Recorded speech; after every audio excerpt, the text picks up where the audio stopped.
Thank you, Roger Jones. He's one of my, I have three brothers named Jones: Doug Jones, Clyde Jones, and now Roger Jones.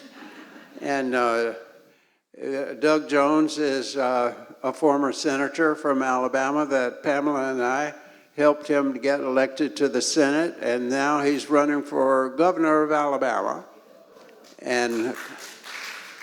And he's a Democrat, yes, and a progressive. So I'm very happy to meet my third brother, Jones, today.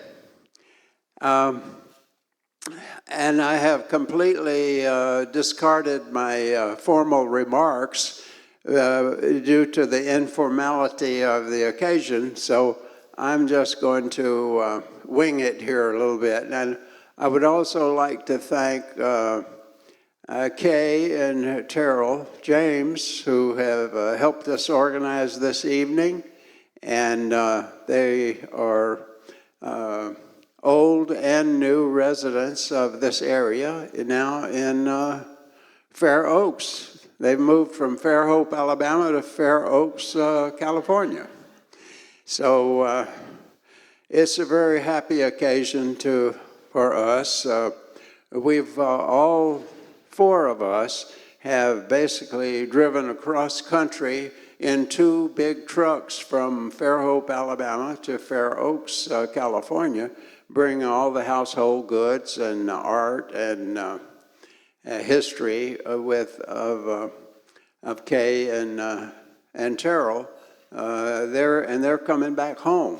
So we hope that we'll come back here, Pamela and I, year after year, and we'll make friends here, and we'll hope that you'll come down to Alabama, and you don't have to shoot your way across the street anymore.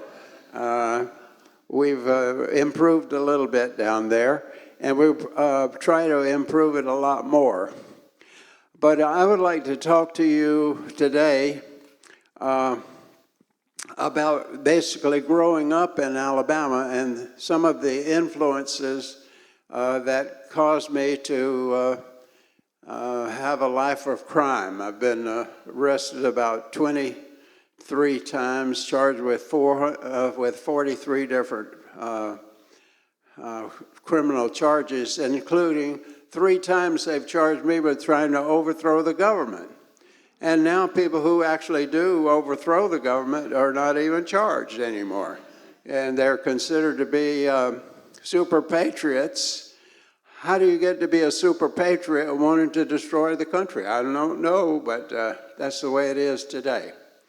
I was first introduced to the Unitarian Universalist idea when I was about 12 or 13 years old, and worked at a little country grocery store in East Bruton, Alabama, because my boss was a Unitarian Universalist, and he began to tell me about the principles of the Unitarian Universalist way of life. And I had grown up as a Methodist, my dad being a Methodist minister, my grandfather on my mother's side being a Methodist minister, and my older brother Jim, also a Methodist minister.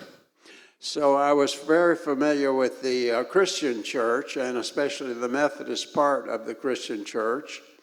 And it was disappointing me, to make an understatement, because after I graduated from high school in Mobile, Alabama, I went to Huntington College, our Methodist school in Montgomery, Alabama. And in one of my sociology courses, I majored in sociology and psychology. In one of my sociology courses, I was assigned, along with the rest of the class, to write a paper about the, quote, racial problem, and propose solutions to the racial problem.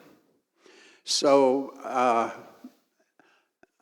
me and 4 other students in the class told our professor that we were going to go and interview Dr. Martin Luther King Jr. and Mrs. Rosa Parks, and Brother E.D. Nixon, all of whom had helped make the Montgomery bus boycott. And our professor said, "You can't do that." And we said, "Why not?" And our professor said, "You don't know the first thing about race relations in Montgomery, Alabama in 59.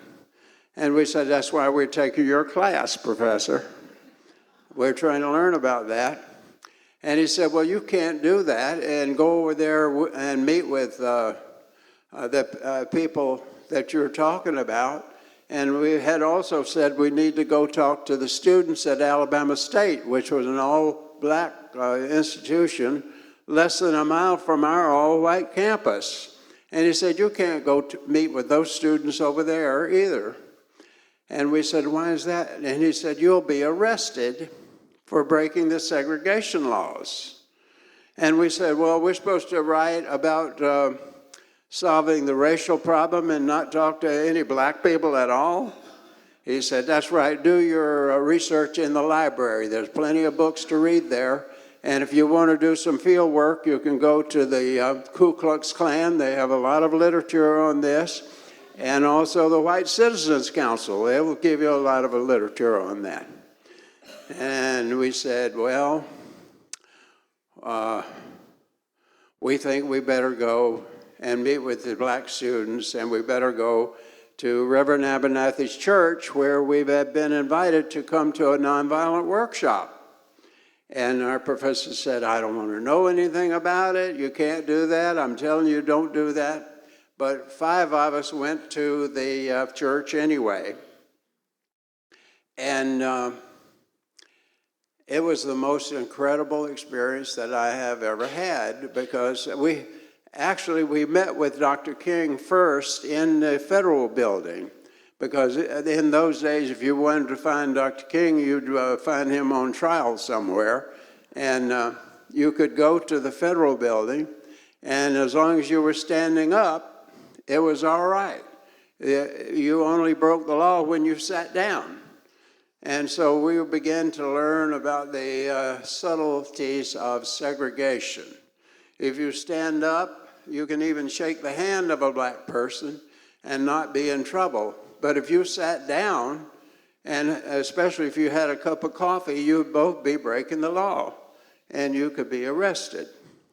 So we met Dr. King in the federal building, and we said, "We heard there's going to be a nonviolent workshop at Reverend Abernathy's church, and that you're going to be there and one of the speakers."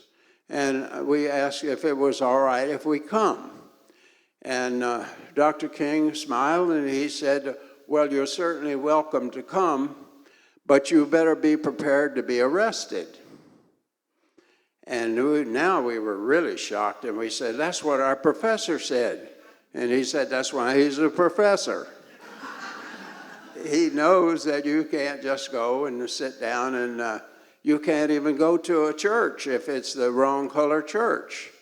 And so anyway, the 5 of us told Dr. King that we didn't think we were going to be arrested, but we did want to come to the workshop. So we went to the workshop, 5 of us, and we sat under the balcony. It was a big church like this, and there was a balcony in the back. And we sat under the balcony because the state police were up on the balcony, and they were filming everything in the church and recording everybody who talked in the church. And we were very surprised after Dr. King preached, and it was an amazing experience if you've never heard Dr. King speak in person. And as soon as he finished speaking, he went right down the center of the aisle and came where the 5 of us little white boys are sitting under the balcony. And he leaned over and he said, "The church is surrounded, and the news people are out there, and the police have sent word that the 5 of you are going to be arrested." And we said, we have to. We were far from being revolutionaries at that time. And he said, "Well, I tell you what I'll do." And we said, "Well, we need to escape." And he said, "Okay, I'll go out the front door, and I'll try to make everybody come around there. And while I go to the front door, Reverend Abernathy and Mrs. Rosa Parks can take you down to the basement, and there's a back door, so they can open the door and you can run for it. So that was our first real introduction to the civil rights movement. Dr. King went out the front door. All the police and the news people hurried to the front door and thinking we will all be coming out that way. And Mrs. Parks was standing at the back door looking and making sure that the coast was clear. And when it was clear, she opened the door and said, "Y'all can run for it now." But she reached over and touched me on this elbow. I haven't washed that elbow since then. And she said, "Bob, when you and the other students see something wrong, you're going to have to choose sides eventually. You can't study this forever." And that was my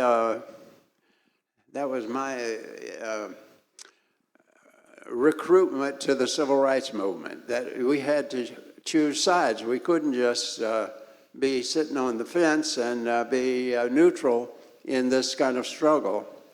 And so anyway, we ran out, and the funniest thing you've ever seen is 5 little white boys running all out through the black community in Montgomery, Alabama, trying to get away from the white cops. And they had always been our close friends. They had always taken care of us.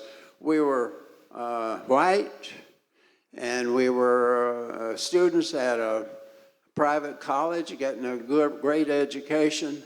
And overnight, because we went to a black church, now we're outlaws and we're having to run away from our own police.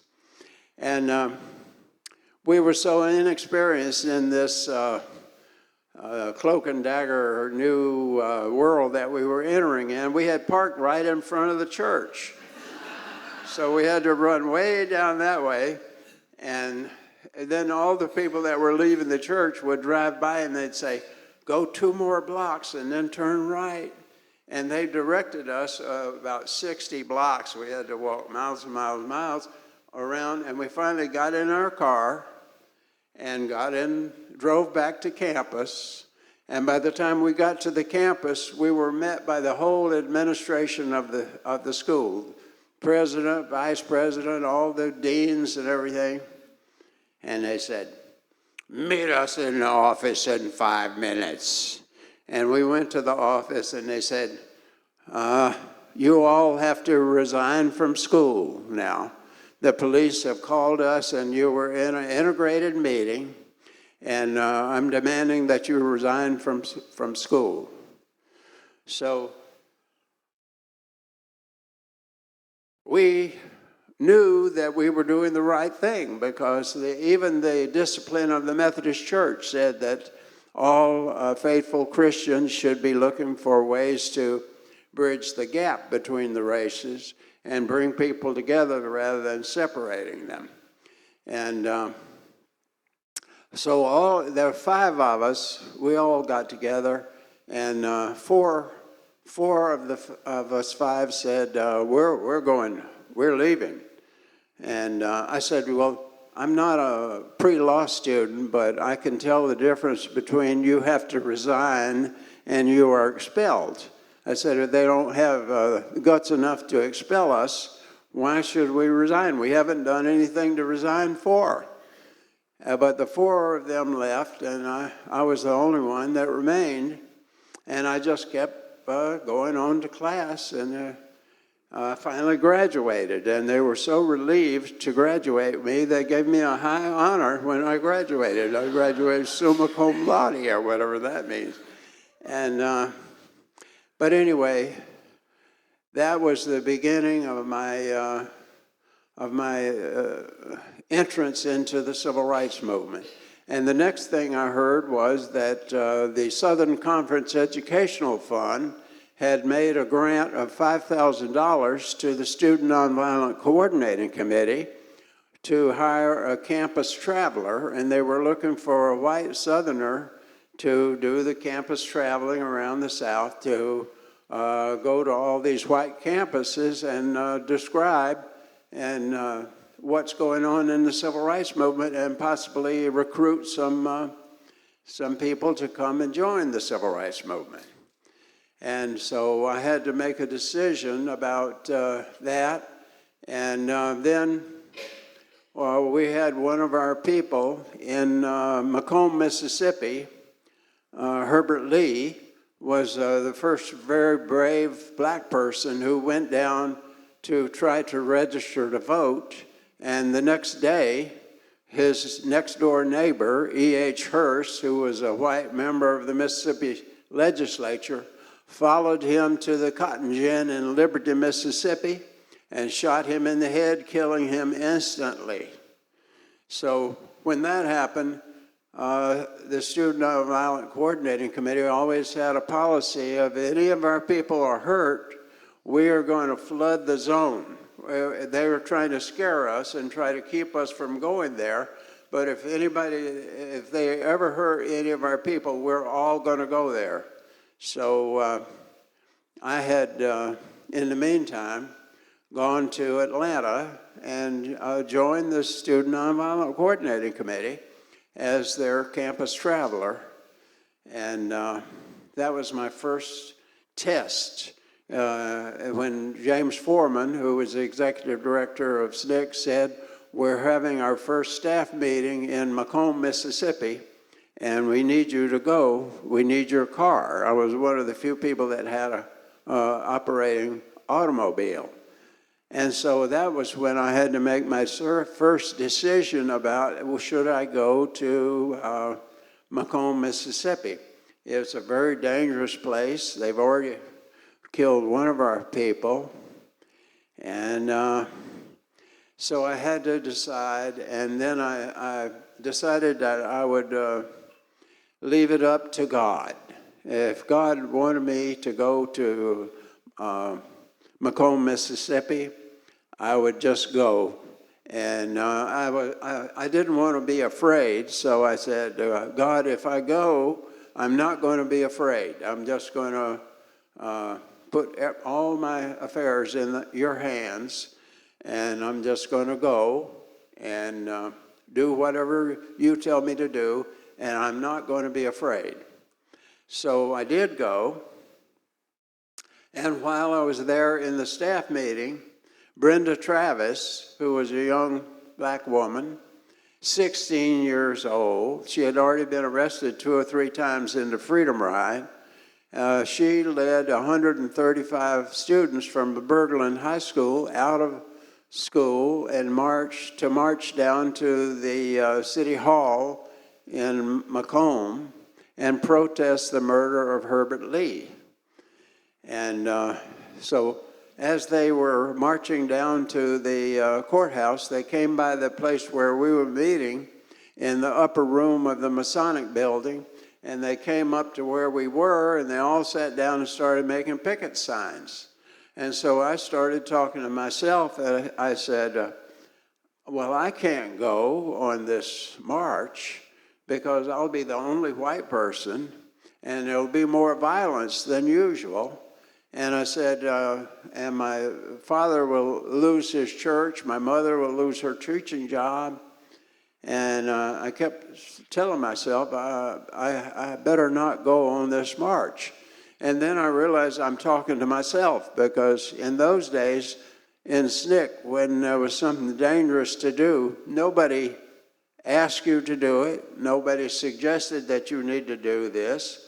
It was up to each person to decide whether or not they would risk doing that. And finally I said to myself, if I'm going to be a part of this organization, I'm going to have to go on this march. And as they filed out of the meeting house where we were, I took my place about the middle of the march, and off we went. And all through the black community in Macomb, Mississippi, the black community was out in hundreds of thousands and just cheering us on. There was a great happiness. But when we reached the end of the black community and started crossing the railroad tracks, everything got very quiet. You could hear the shuffling of the steps, and we could see all the pickup trucks beginning to circle around with the big whip antennas on the back, the Ku Klux Klan. And by the time we got close to the City Hall, there were 400 people in the middle of the street with baseball bats, pipe wrenches, chains, every kind of weapon that you can think of. And they blocked our way.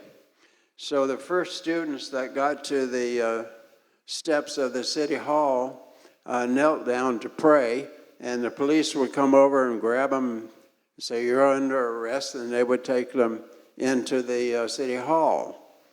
And when it came my time to get up to the front of the line, about 12 men grabbed me, and they started beating me and hitting me. And the big crowd out in the street said, "Bring him here, we'll kill him, bring him here." And I knew that if they were able to get me out into that street, there was no power that was going to keep me alive. They were going to beat me to death in the middle of the street.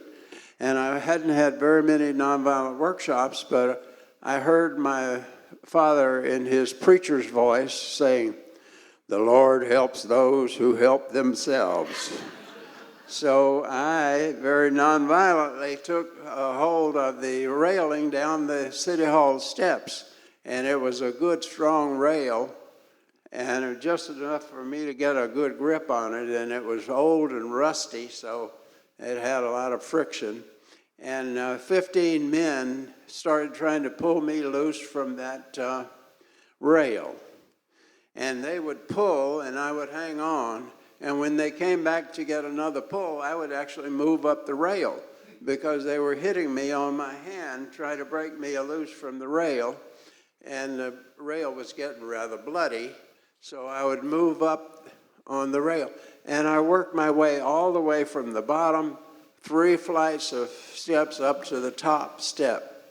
And then they got so frustrated that some person behind me started reaching over the top of my head and putting their finger in my eye socket. And they were trying to get a hold of my eyeball. And I realized from my sociology studies, I said, "Oh, this is mayhem. They're going to blind me because I'm a traitor to the white race or something." And but my nonviolent training came into effect, and I had been a martial arts instructor when I was in college, so I was pretty good. I was in good shape, and I was highly motivated. That's why I was so strong. But this person was so frustrated, they kept trying to get my eye between their thumb and forefinger, and I knew if they did, they were going to pull my eyeball out. And so just as they were about to get it, I would move my head in such a way, and my eyeball would thunk back into my eye socket. But when I reached the top, they were so frustrated, they all climbed on top of me and broke me loose from the rail. And my head was sticking out from this pile of people. And somebody in a big brown boot was kicking me in the temple. And I said to myself, "This is the way that I die." I thought I was going to die there on the steps. Yeah, but something intervened, and I was taken into the City Hall and into the Sheriff's Department. And the next thing I knew, I was looking down at a pool of blood, and I realized it was dripping from my head onto the floor. And I said to the sheriff in as calm a voice as possible, "I'd like to make a phone call." And he said, "Why do you want to make a phone call?" And I said, "Well, I understand that when you're arrested, you are allowed to make one phone call." He said, "Well, you're not under arrest." And I said, "Well, all the other people were arrested. And he said, that's right. They were disturbing the peace. And I said, well, why am I not under arrest? And he said, you didn't disturb the peace. And then I realized that the hallway outside the sheriff's office was full of all these people who had been beating me on the outside. And they were all standing in the doorway.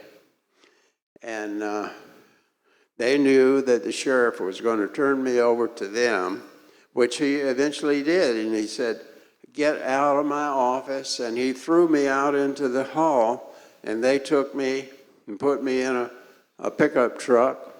And all the Ku Klux Klan cars got in a caravan, and out of town we went. And I remember saying, where are we going? And they said, we're going to take you to Magnolia. That was the county seat. I think it was Perry County. I can't remember the name of the county, but anyway, that was the county seat. And so we got to the edge of town, and it said Magnolia, 4 miles. The sign pointed that way. And all the caravan just kept going straight. And eventually they left the road and went through a cattle gap down into a pasture where there was a big oak tree down there. And they had a rope over the limb with a hangman's rope. And they put me on a platform, put the rope around my neck, and they said, we're going to hang you. And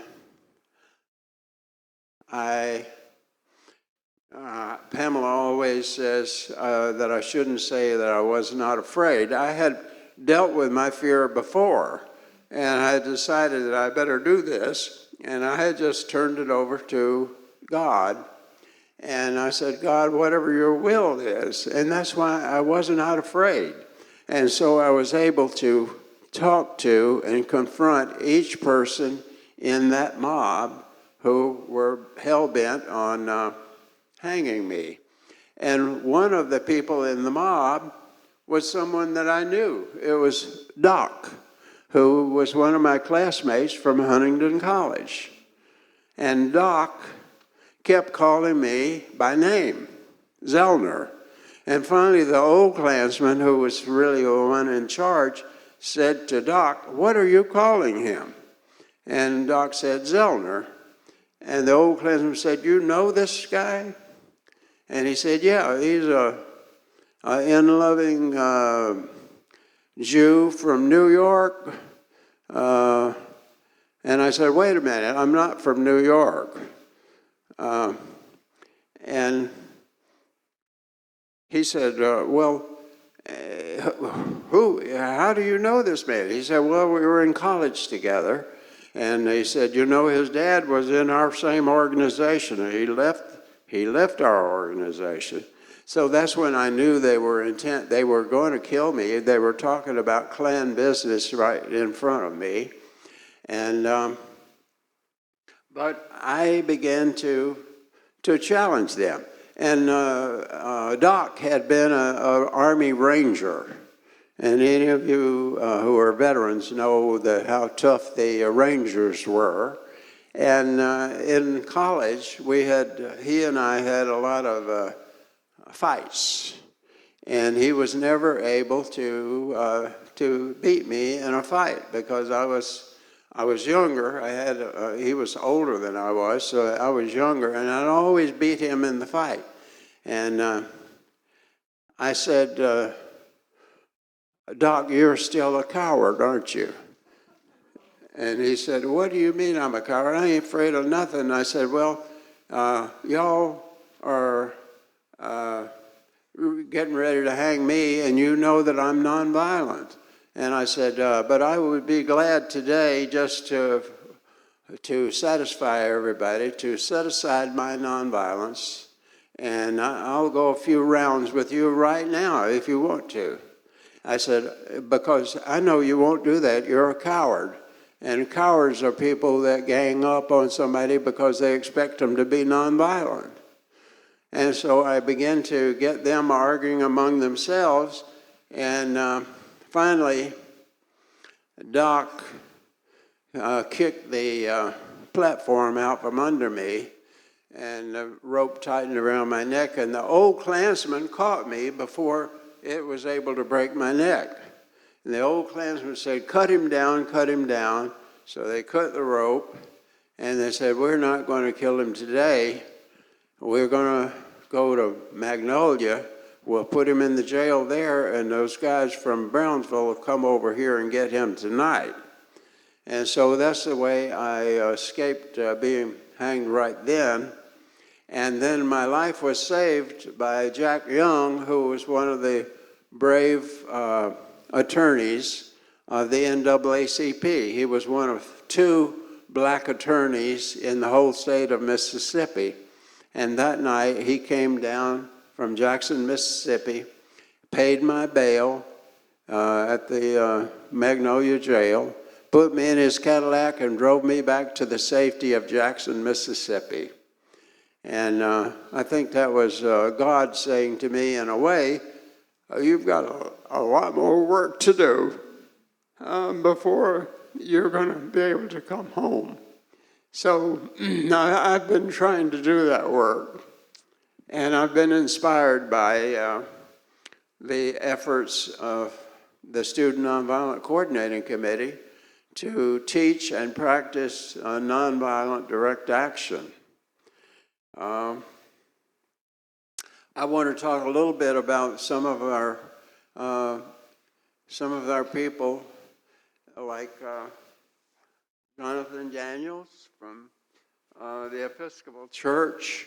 Jonathan Daniels came down to Lowndes County. It's known as Bloody Lowndes, and it's in the Black Belt of Alabama, just below Selma and just below Montgomery, Alabama. And we also had, in the summer of '64, Schwerner, Goodman, and Cheney. They were lynched in Philadelphia, Mississippi.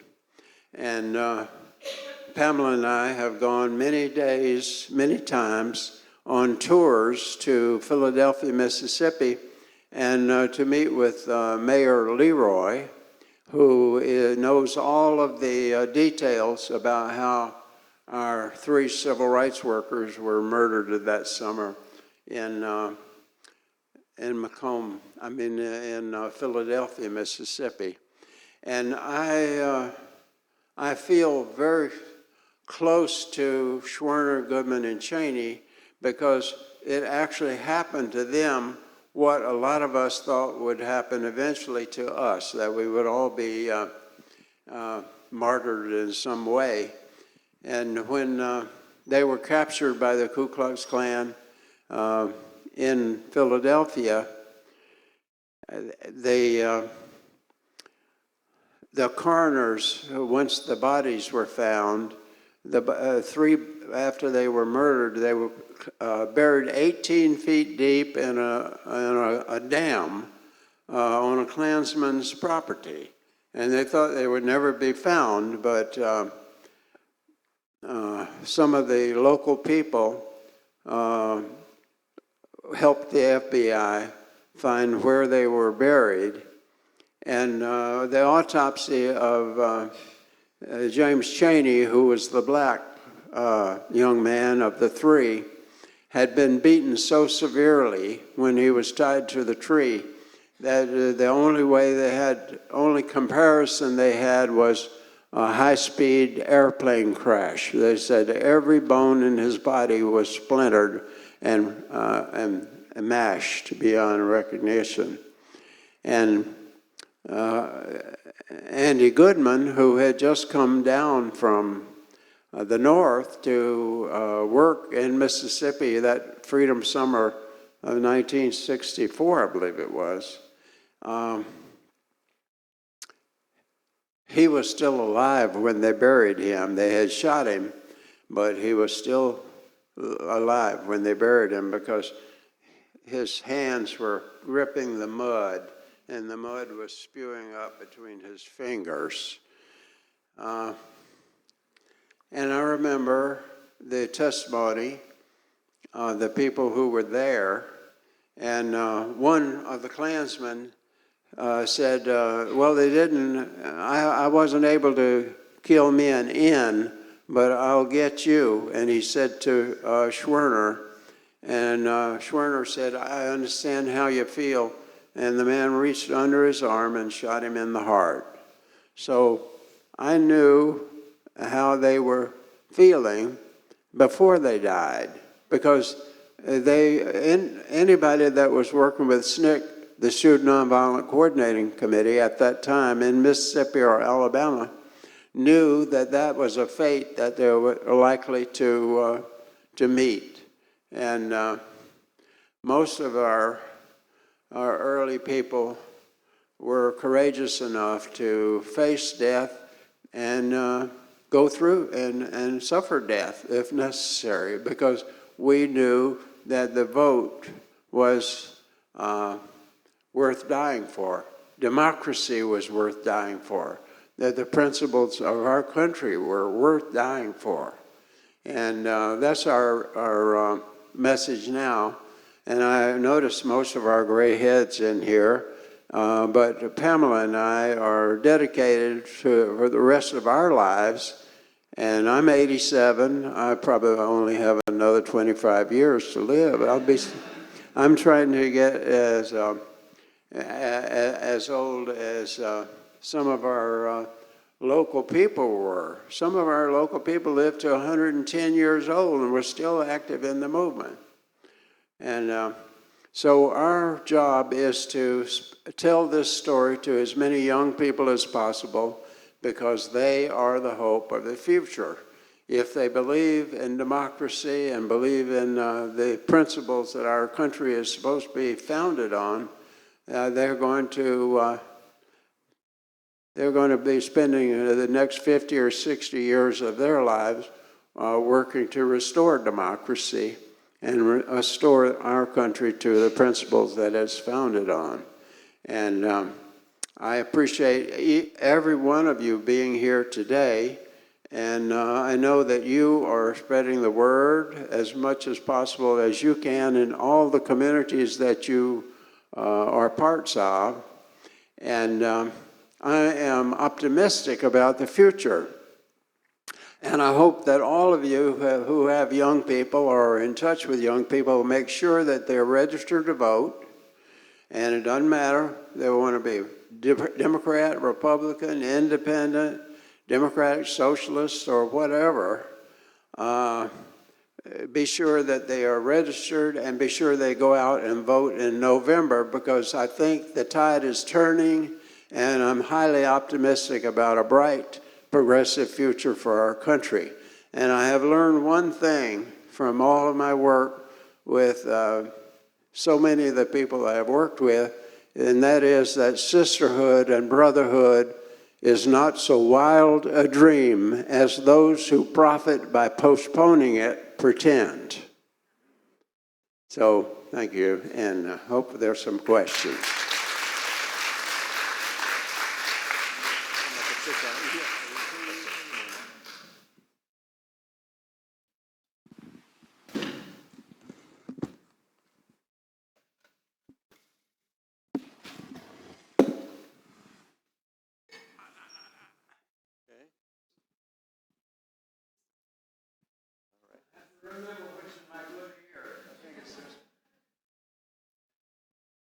All right. Thank you so much, Bob. That was great to hear. Hard to hear, not as hard as it was to live through. And that was a long time ago, and you probably have been through a lot of things. So I'm curious about a number of things, and we'll certainly invite questions from the congregation. But thank you for that, for telling us what you went through. So a couple of questions that come to mind. One is, during all this time of your life, did you have your principle of nonviolence, your faith in the,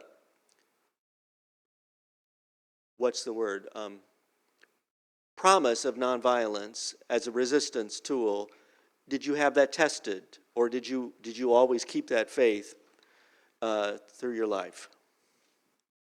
Okay, thank you. Yes. I understood that question. We need to think about it for a minute, though.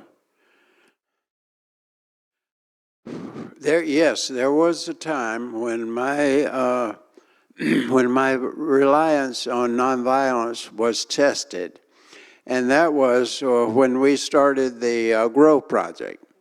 Because after many years of work with SNCC, the Student Nonviolent Coordinating Committee, all of our black brothers and sisters in SNCC said to the white people in SNCC, we've got this covered in the black community, and you have been staying in the black community, the comfort of the black community, and being protected by the black community long enough. It's time for you to go and organize the white people, because we got this covered on our side. And the main problem is not the black people, it's the white people. And so that was when we had to start the GROW project, and we call it grassroots organizing work. And we knew that in order to begin to work with white people, we had to go to the most dangerous places. And it was a very daunting assignment that our black brothers and sisters in SNCC gave us, and that is saying to us, we want you to go now and start working with and for the people who've been shooting at us all the time and attempting to hang us and doing all this damage to us. Now we want you to go and start organizing them. And so the way that we needed to do that was basically through union organizing.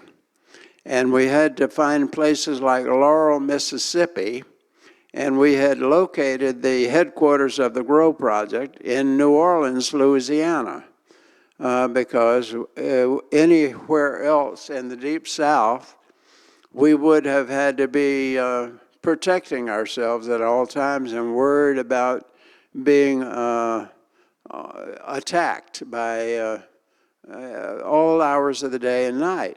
And we needed a relatively safe place like New Orleans to locate. And the way that we were going to do most of our organizing was to do it through the labor unions.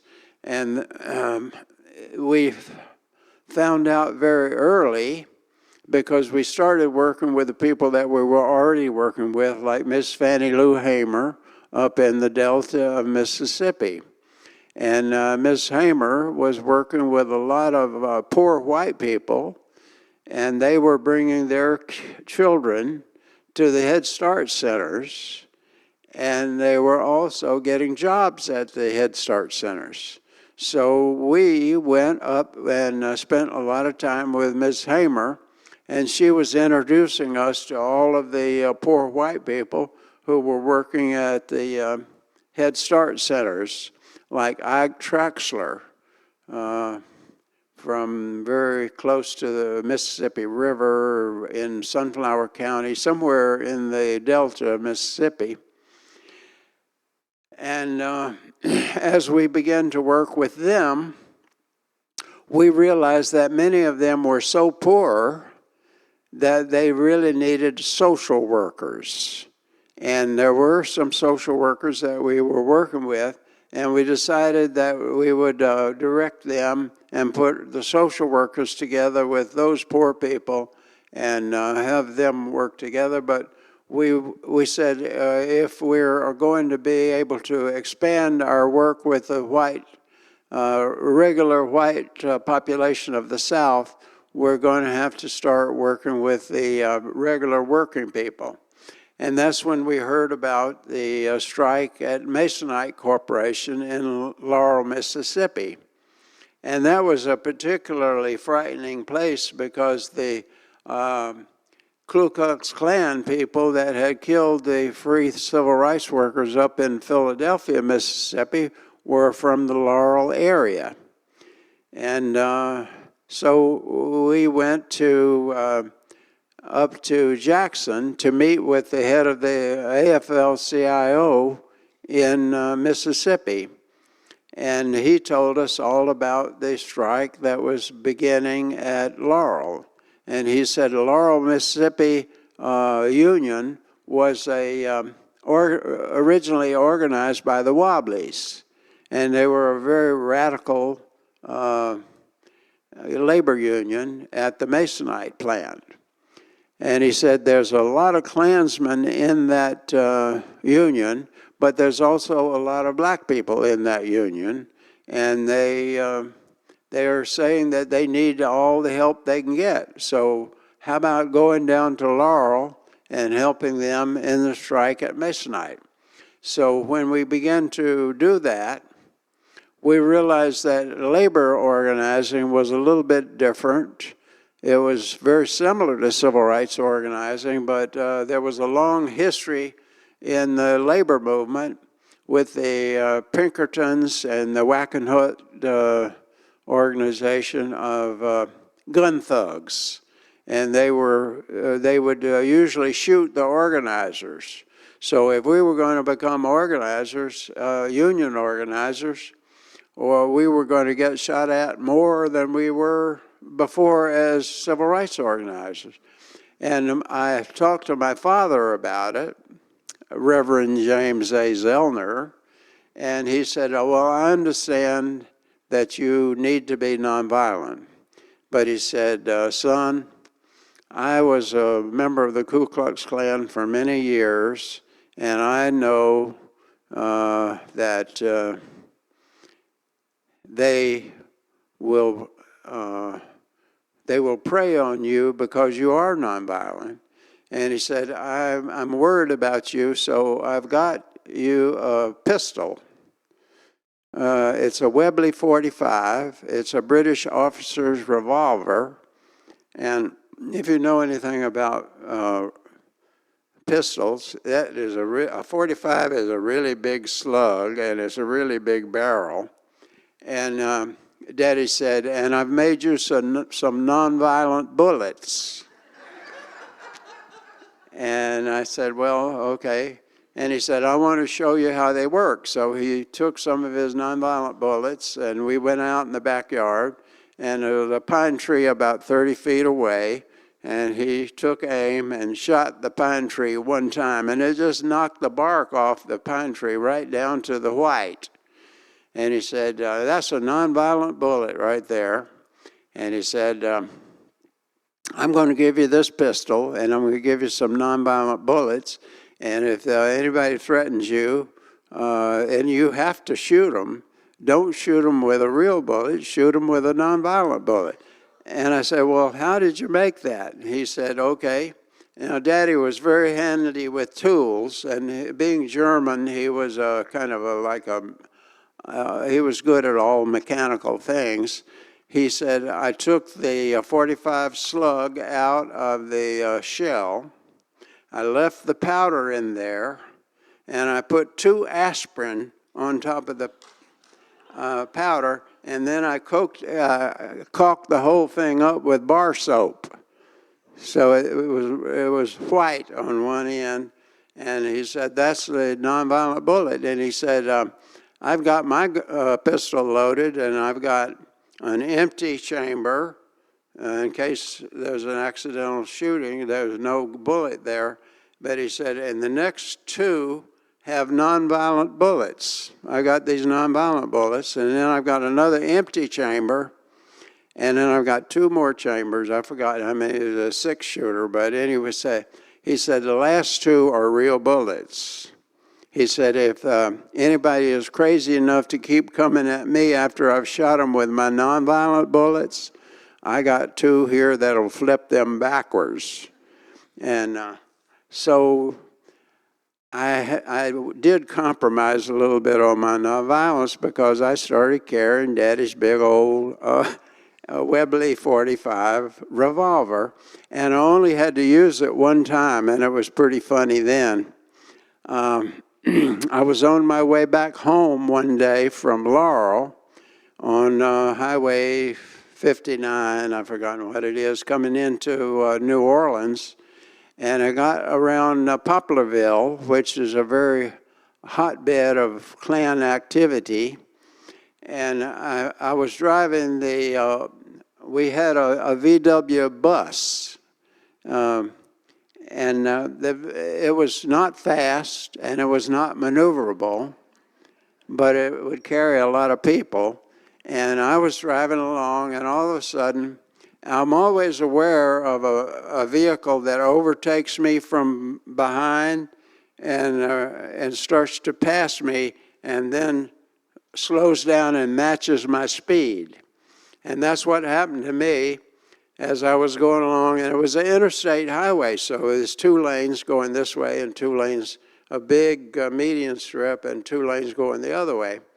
And a pickup truck pulled up next to me, and a white man with a very red face started cussing me and hollering at me, and I had my window down, he had his window down. And he started cussing me, and as soon as he did, I just reached over and got the old Webley 45 and put it just under the window where he couldn't see it. And I decided that if he started shooting or anything, then all I had to do was raise it up and shoot him with my nonviolent bullets. And so anyway, he just seemed to be content to cuss me. And then I realized that I'm approaching a bridge, and he's got a big, heavy pickup truck, and I've got this little VW bus, and he's going to try to push me to hit the abutment of the bridge, which will kill me, or I'll have to go and off the bridge and wind up in the river. And as soon as I realized what he was doing, I just raised my gun up. And all of a sudden, he saw that, and you've never seen such a thing. He whipped the steering wheel of his big pickup truck, and he ran off the road over there.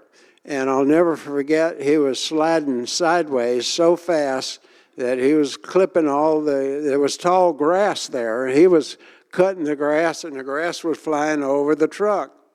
And then I got worried about him. I didn't want him to be hurt.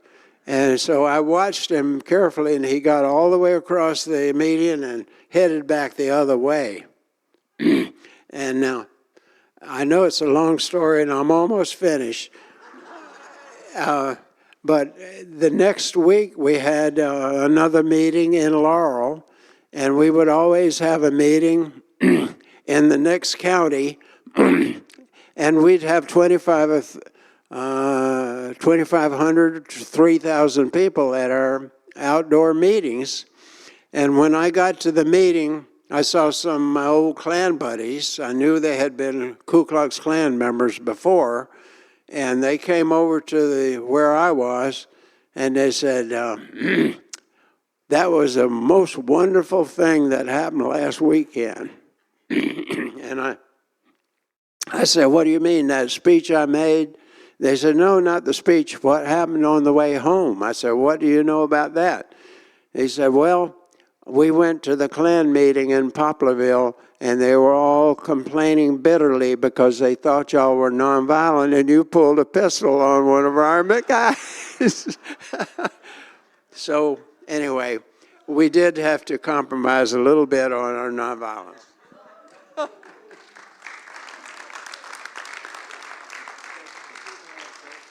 Yeah. Are there questions for Bob? Okay.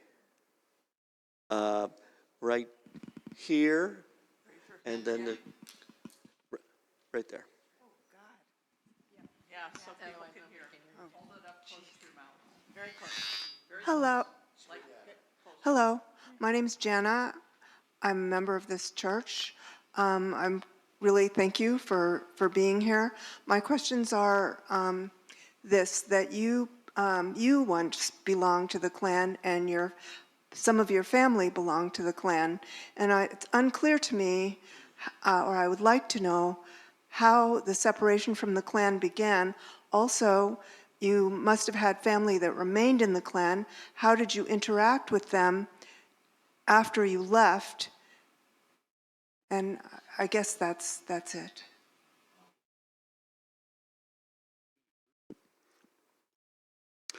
Okay, I think I understand what the question is, but I know I was not in the Ku Klux Klan. Excuse me. I think I'm okay now. My father was in the Ku Klux Klan when he was a young man. He grew up in Birmingham, Alabama. And his father was a Ku Klux Klan member, and his brothers and his sisters. He had sisters, and they were all Klan supporters as well. Huh? No, but I was not in the Ku Klux Klan, no. I think that when I was a very young child, and my father was still active in the Ku Klux Klan, that did go to Ku Klux Klan rallies sometimes. And I remember talking to my mother about some of the events that we went to where I heard loud strikes and screams and like people being beaten. And she said that she thought that might be Boy Scout initiations or something. And but my father was the one who was in the Ku Klux Klan and who left the Ku Klux Klan. And I can tell you a brief story about that. My mother and father both graduated from Bob Jones College, which became Bob Jones University. How many people have ever heard of Dr. Bob Jones? Okay, more than we expected. And mother and dad were both graduates of Bob Jones College, and when it was in Northwest Florida. And Daddy went to Germany in the middle of the 1930s with Dr. Bob Jones for the purpose of forming a fundamentalist Christian center in the middle of Europe to convert the Jews to be Christians so that the fascists in Germany would not execute them.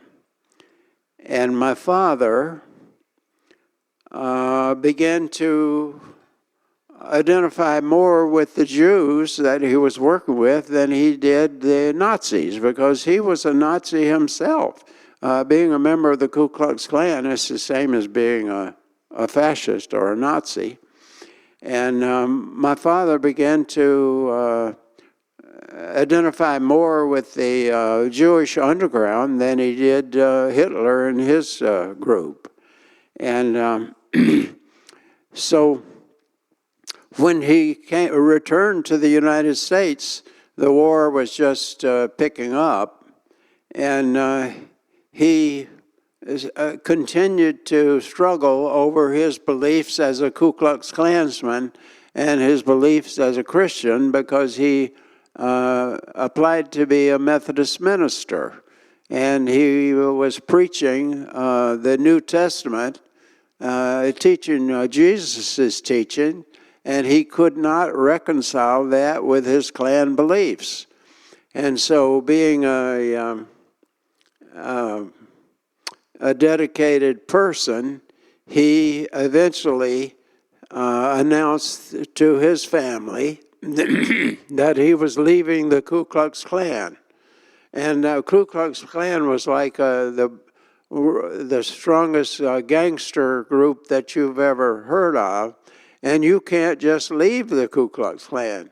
You're supposed to be killed if you leave the Ku Klux Klan.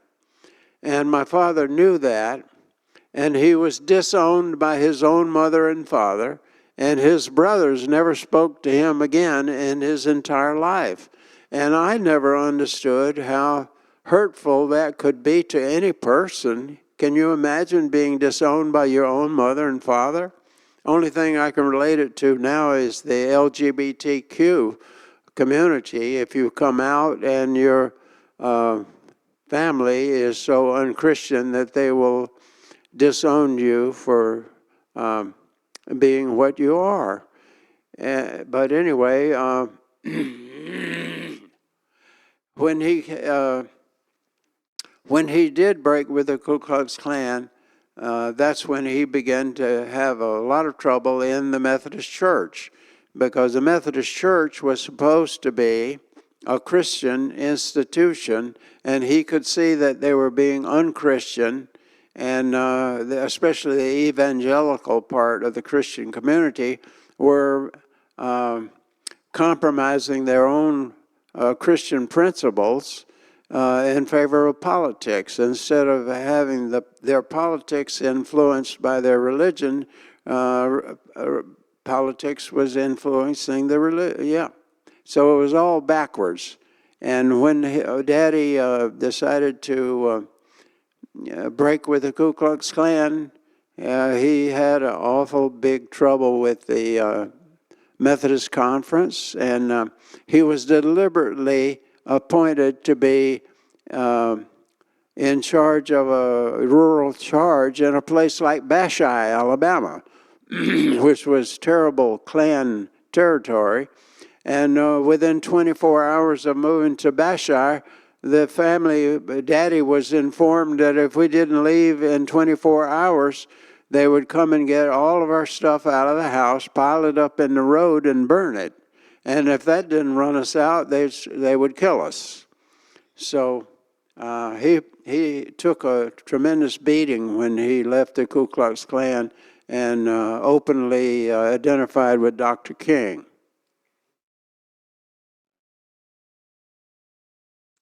Well, God bless your father. So you came to your understanding thanks to him. That's right. It Yeah. was my father that made the big journey. I was just the continuation of his dedication, his willingness to suffer. Yeah. Another question back.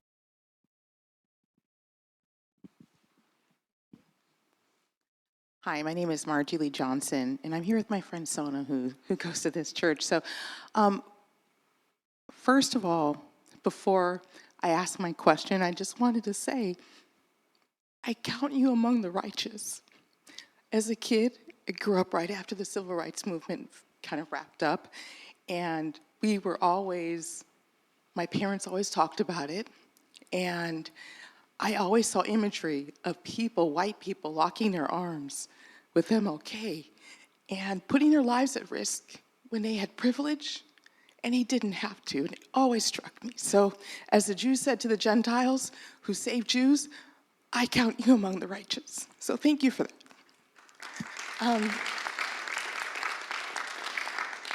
My husband is from Mobile, Alabama. His family's from Africatown. And we went back about 7 years ago to bury his grandmother, who lived in her house that was built by her enslaved grandfather in Africatown, and she lost it during Hurricane Katrina. But I have to say, my husband and I choose not to go back to the South. That was the last time we went, and we chose not to go back. So as someone who still lives in the South, we have a lot of fear. I think the only time I've openly ever experienced racism was when I was in Mississippi, where my grandfather is from, and from Texas, and he's certainly in Alabama. I've heard stories of Ku Klux Klan from his parents and from my family. So we choose not to go back. So since you're there, I imagine that with the current climate, that there's still probably a lot of open racism. Have things gotten better? I love hearing that you say that you have hope, but I don't. I'm skeptical, so I'd just like to hear it from someone who lives it. What is it like?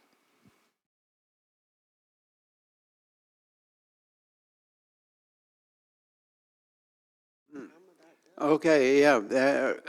I didn't hear it all, but at the end, have things gotten better in Alabama? Absolutely, things have gotten better in Alabama. And one of the reasons is that Alabama has endorsed civil rights tourism. And so many things having to do with the civil rights movement occurred or came out of Alabama that they are now one of the key places in the United States that people who are interested in the civil rights movement will go and tour. So they have the EJI almost single-handedly has rebuilt the whole economy of Alabama. And people have actually had to change their attitudes because it's good business. And we're glad to see that happen. And that's why Pamela and I are in our consulting business. One of the things that we do is help people do tours of historic sites, especially in Alabama and Mississippi. And in many cases, we have one of us or another. And Pamela has a lot of contacts also in this historical movement. So we can bring the personal touch to it, and we can also bring, because we have seriously studied the issue, we can bring an academic approach as well. I raised my kids in Mobile, not in Mobile, in Boulder, Colorado. And then when Bob and I met, we lived in Colorado, and then we returned to the South. And before we actually moved there, we were part of Doug Jones' campaign when he ran for the Senate. And that was the first time since the 60s that a Democrat had won anything in Alabama. Well, now he's running for governor of Alabama, and he's doing town hall meetings, and they're packed with people of all backgrounds, all colors. And, a lot of people, they don't want their name known that they're there, but they come up to him and they say, things have got to change. We just cannot keep going on like this. And there's so many really, really good people in Alabama. We love Alabama. Now, the government and the political system and the prison system in Alabama is horrific, horrible. But I have great confidence that we're going to turn it around. There's beautiful people down there.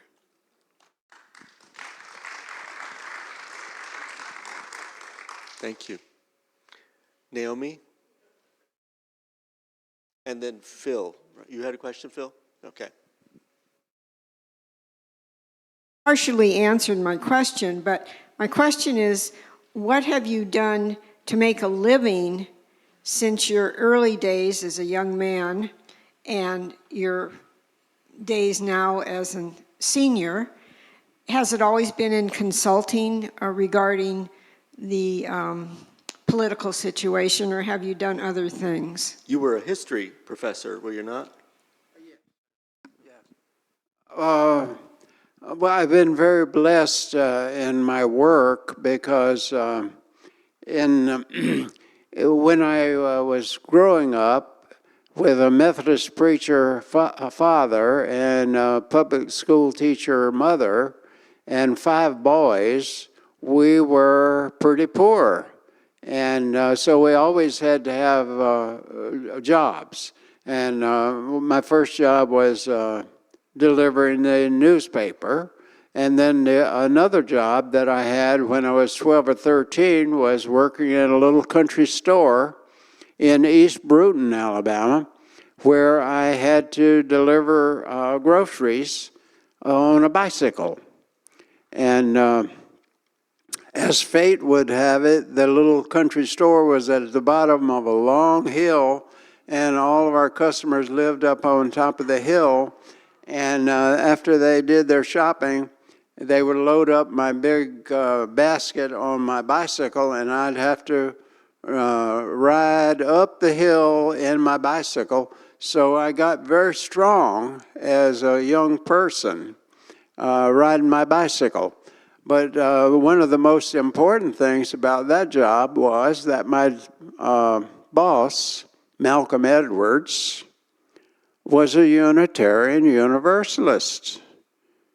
And so what are the chances of a 12 or 13-year-old boy meeting in Bruton, Alabama, East Bruton, Alabama, a Unitarian Universalist? And he told me about all the principles of people getting together and not separating.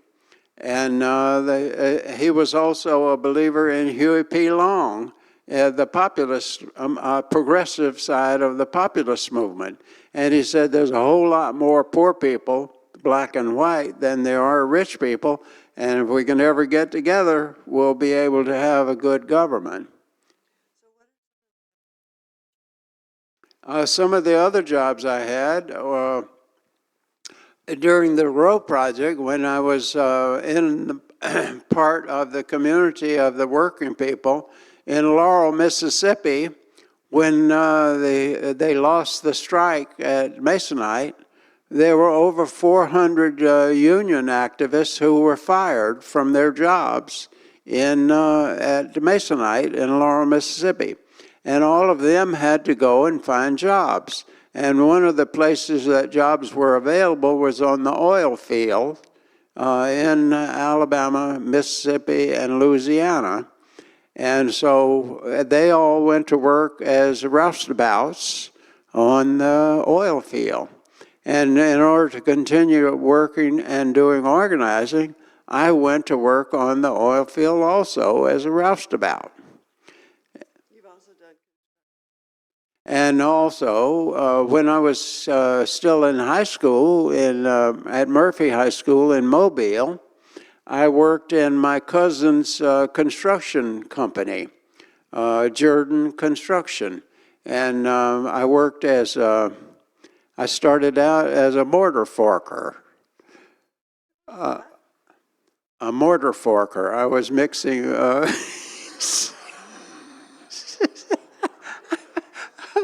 I was mixing cement for the bricklayers. And so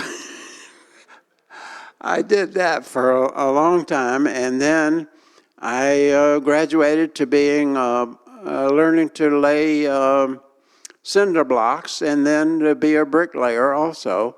And then since we built the whole house, I also learned to be a carpenter, and that's what I worked at every time I had to get a job. Later on in life, I would always go and get a job as a carpenter.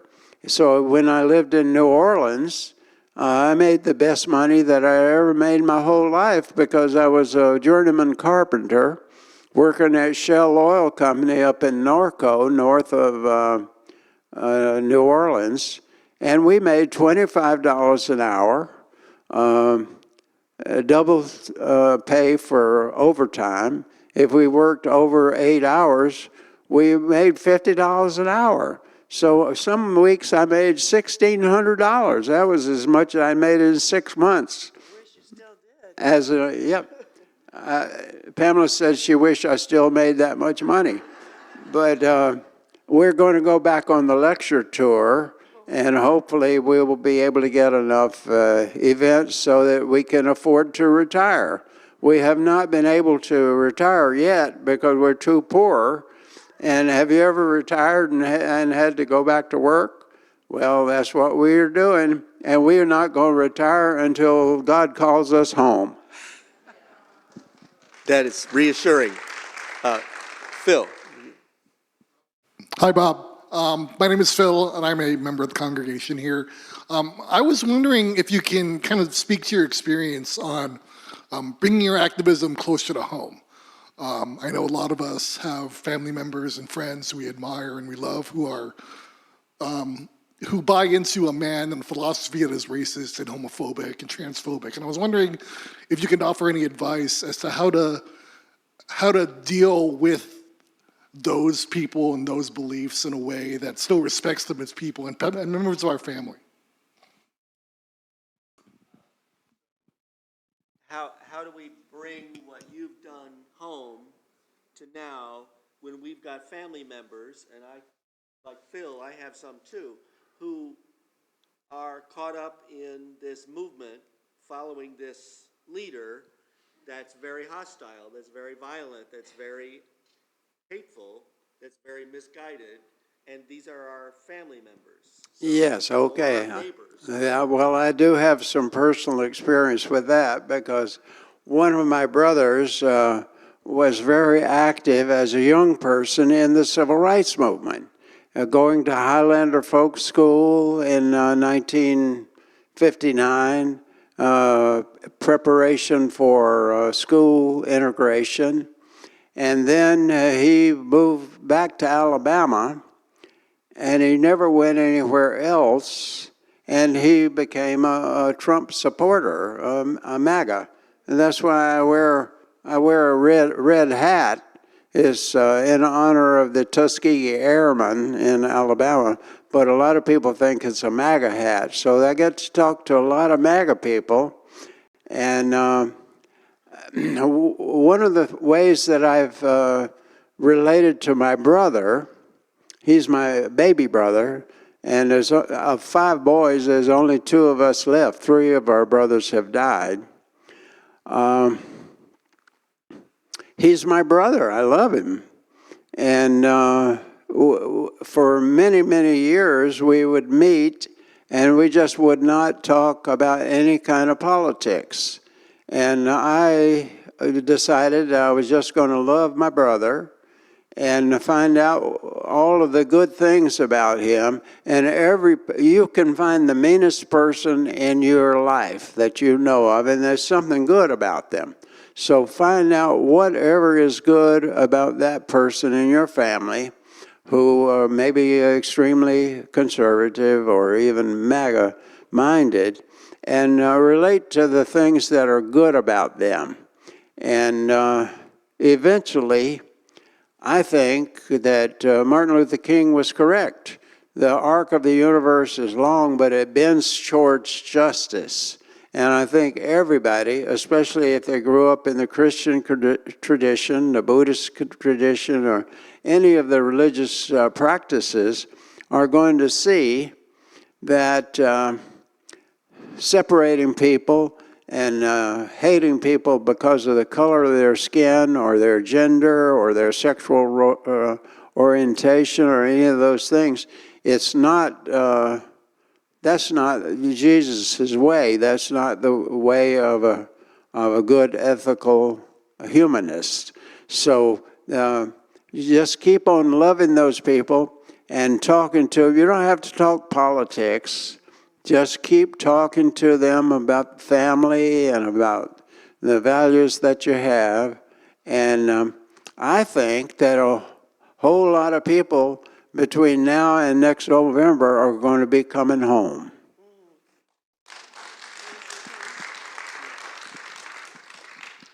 One of Bob's really good friends is Mayor Adam O'Neill from North Carolina. He's a Republican.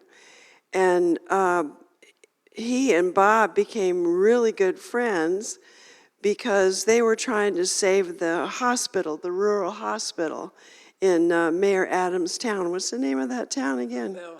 Yeah, Belhaven. And, you know, they were he was a Trump supporter, Mayor Adam was. And so Mayor Adam decided that he was going to do a march from that town, Belhaven, to Washington, D.C. And Bob was really concerned about that because he was going to do it alone. And Bob knew that 2 of the people that he had known in the civil rights movement who had attempted walks by themselves had died. So he showed up for the walk, and Mayor Adams said, why are you here? And he said, well, I had 2 friends die on the walk, and I don't want you walking by yourself. So they did 2 walks of 200 and some odd miles to Washington, D.C. together to try to save this rural hospital. And he's one of Bob's best friends. I mean, he just came to visit us in Boulder, Colorado. And we just love him, you know, but we don't talk politics. I mean, I think maybe there's a place sometimes to do that, but I think the most important thing is to just see the love in each other and find those places that we have in common. You know, our grandkids or our kids or whatever it is, but just, you know, keep bridging the gaps, keep building the bridges.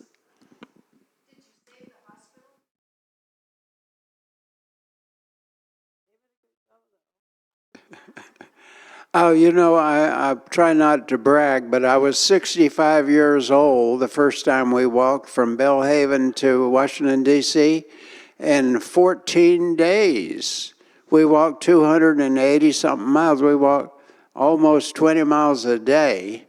And it's very lucky because I was fat when we started off. I lost a lot of weight. Thank you. Well, I want to honor all the time you've given us, and I'm sure some people will want to talk to you and shake your hand one-on-one. So we will thank you both for being here, Bob and Pamela, and come back and see us, and keep up the good work. So thank you.